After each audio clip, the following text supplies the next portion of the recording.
Good morning friends.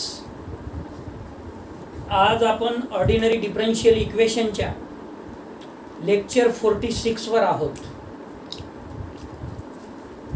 आणि आपला article सुरू आहे 62 नंबरचा. काय आहे हो आर्टिकलचं title? Integral corresponding to a term of the form sin ax or cos ax in the second member. म्हणजे राईट हँड साईडला sin ax किंवा cos ax असेल तर अशा टाईपच्या एक्झाम्पल्सला आपण कशा पद्धतीनं सॉल्व करणार आहोत त्याची ही मेथड आहे. तर बघू मग. Successive differentiation of sin ax gives. sin ax ची एक वेळा जर डेरिव्हेटिव्ह काढली आपण तर which is equal to cos ax into derivative of ax is a. दुसऱ्या वेळेस जर याची पुन्हा डेरिव्हेटिव्ह काढली आपण तर cos ax ची डेरिव्हेटिव्ह येईल मायनस sin ax आणि ax ची येईल a. म्हणून मायनस a चा वर्ग इंटू sin ax असं आपण लिहू शकतो. म्हणजे d square sin ax which is equal to in bracket minus a चा वर्ग sin ax. बरेच विद्यार्थी मायनस a ला ब्रॅकेट मध्ये ठेवतात आणि त्याचा स्क्वेअर करतात, तर ते चुकीचं आहे. हे जर आपण तिसऱ्या वेळेस डिफरन्शिएशन केलं sin ax चं तर sin ax चं येते cos ax आणि cos ax चं येते a. ऑलरेडी मायनस a चा वर्ग होता आणि हा a म्हणजे मायनस a चा क्यूब cos ax होईल. म्हणजे d cube sin ax which is equal to minus a चा क्यूब cos ax असं होईल.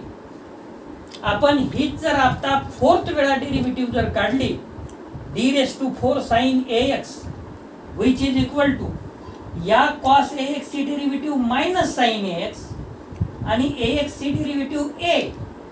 मायनस आणि हे मायनस प्लस होऊन जाईल आणि a चा क्यूब आणि इथला a मिळालेला a ला घात 4 होईल आणि sin ax असं आपल्याला लिहिता येईल.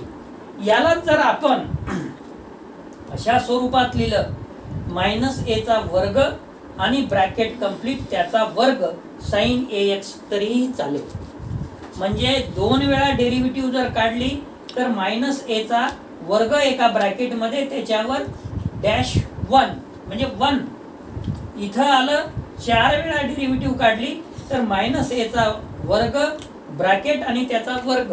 असंच जर आपण सहाव्या वेळेस 6th टाइमची डेरिव्हेटिव्ह जर काढली तर मायनस a चा वर्ग ब्रॅकेट मध्ये त्याचा क्यूब sin ax. आणि अशा तऱ्हेनं इन जनरल जर आपल्याला nth डेरिव्हेटिव्ह काढायचा असेल तर हे d चा वर्ग बरोबर मायनस a चा वर्ग आला. इथं याला d चा वर्ग त्याचा वर्ग म्हणता येईल. म्हणजे हे काय झालं मायनस a चा वर्ग त्याचा वर्ग. अशा तऱ्हेनं d चा वर्ग raise to n sin ax बरोबर ब्रॅकेट मध्ये मायनस a चा वर्ग त्याला पॉवर n sin ax. म्हणजे नेमकं काय झालं? जिथं जिथं d चा वर्ग आहे तिथे तिथे मायनस a चा वर्ग आला. याचा अर्थ जिथे d आहे तिथे मायनस a नाही. जिथं d चा वर्ग आहे तिथं मायनस a चा वर्ग. जिथं d ला घात 4 आहे तिथे मायनस a चा वर्ग ब्रॅकेट आणि त्याचा वर्ग. जिथं d ला घात 6 आहे तिथे मायनस a चा वर्ग आणि त्याला power 3.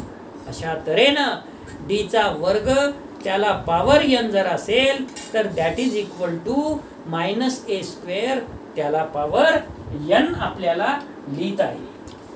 Therefore, if phi of d square be a rational integral function of d square, phi of d square sin ax which is equal to phi of minus a square sin ax. म्हणजे d square च्या जागी minus a square आपल्याला लिहिता येईल when the right hand side is sin ax असो किंवा cos ax असो. From the latter equation and the definition in previous article, that is the symbolic function 1 upon f of d,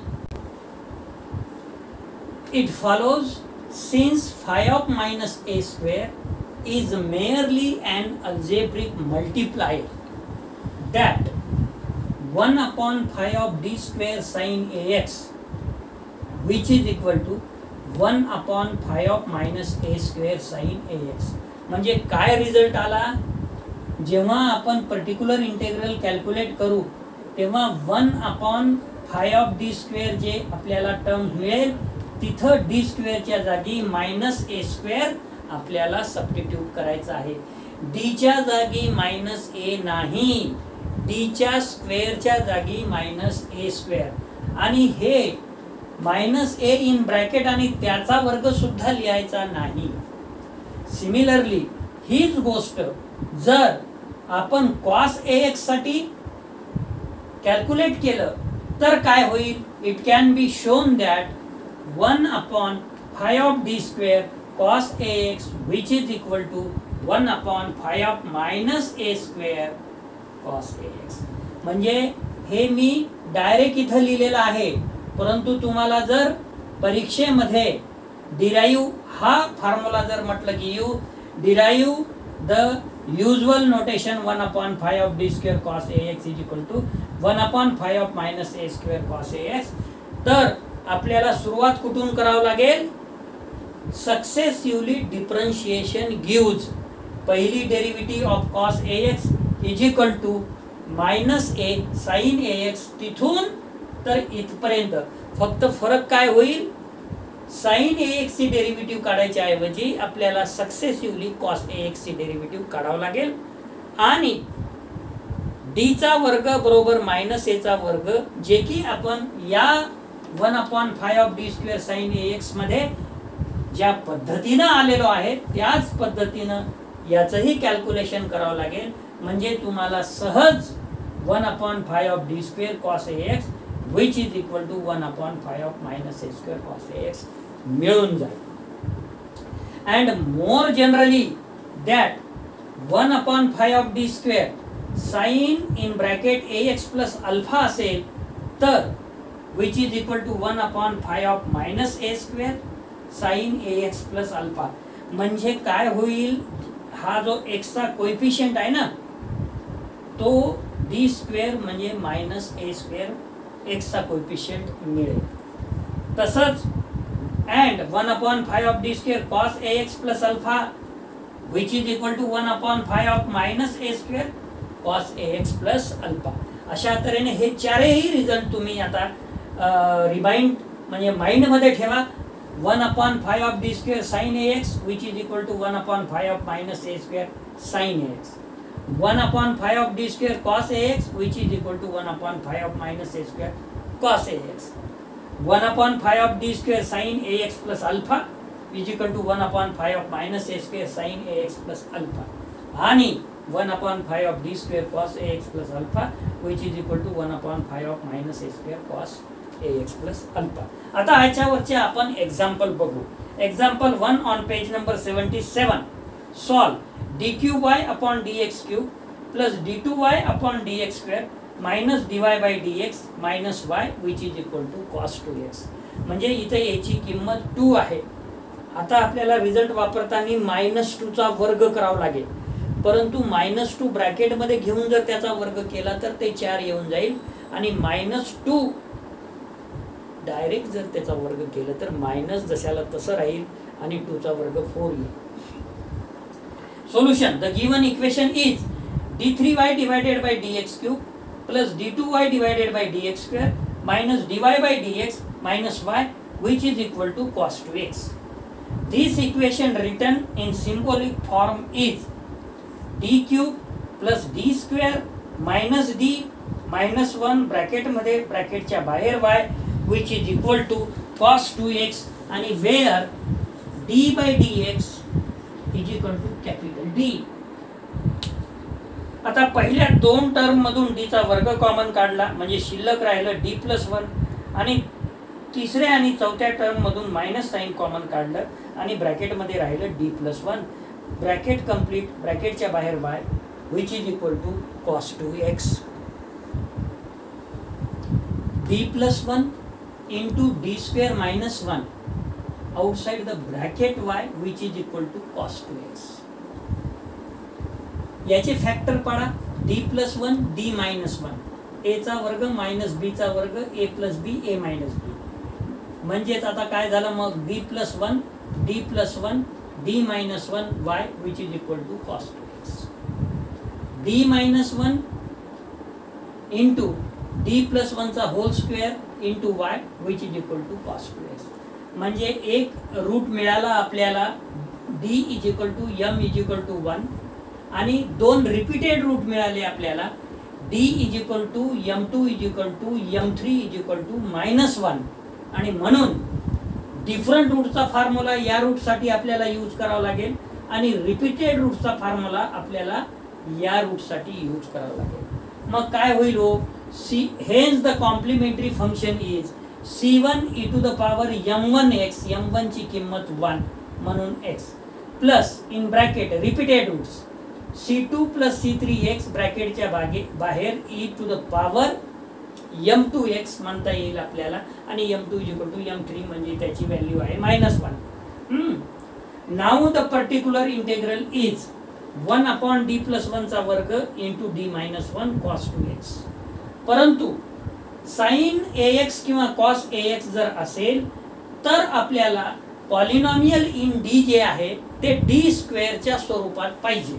म्हणून याच्यातला d+1 factor आणि हा d-1 factor म्हणजे d चा वर्ग -1 आणि d+1.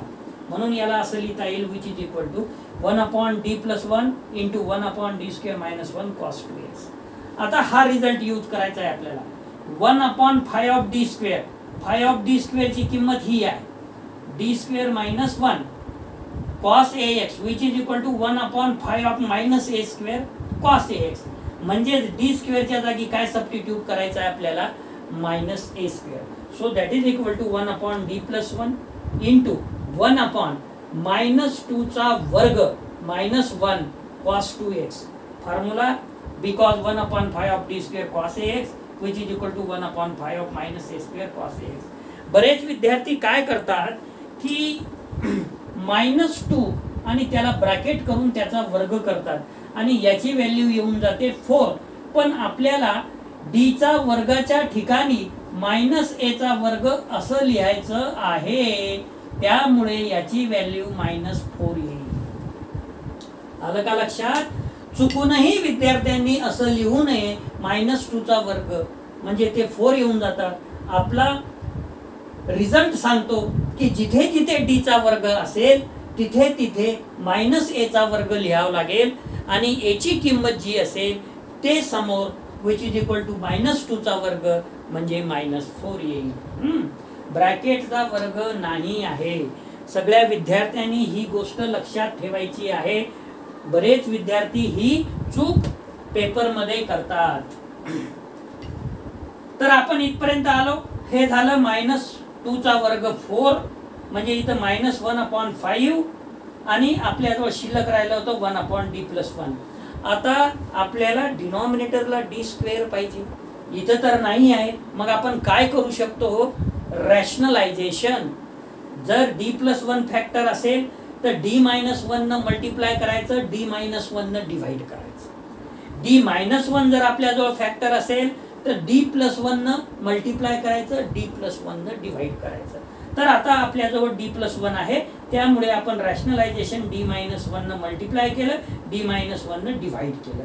तर डिनॉमिनेटर आता काय झालं मग, मायनस ब्रॅकेटमध्ये d-1 न्यूमरेटरला जशाला तसं राहील आणि डिनॉमिनेटरला मात्र d चा वर्ग -1 होईल आणि हा जो 5 आहे तो ऑलरेडीच आहे cos 2x.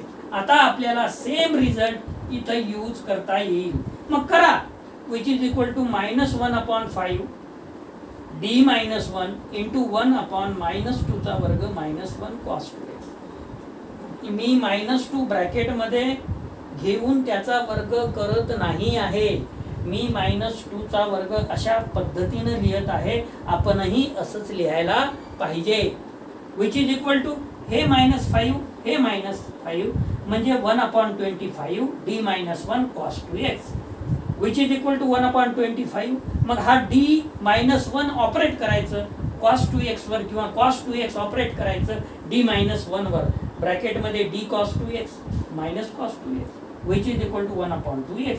d stands for differentiation with respect to x, म्हणून cos 2x ची derivative sin 2x minus sin 2x आणि 2x ची डेरिव्हेटिव्ह 2 म्हणून -2 sin 2x minus cos 2x. Minus sine तिथून आपण कॉमन काढू which is equal to -1/25 ब्रॅकेटमध्ये 2 sin 2x plus cos 2x. हे मिळालं तुम्हाला पर्टिक्युलर इंटेग्रल.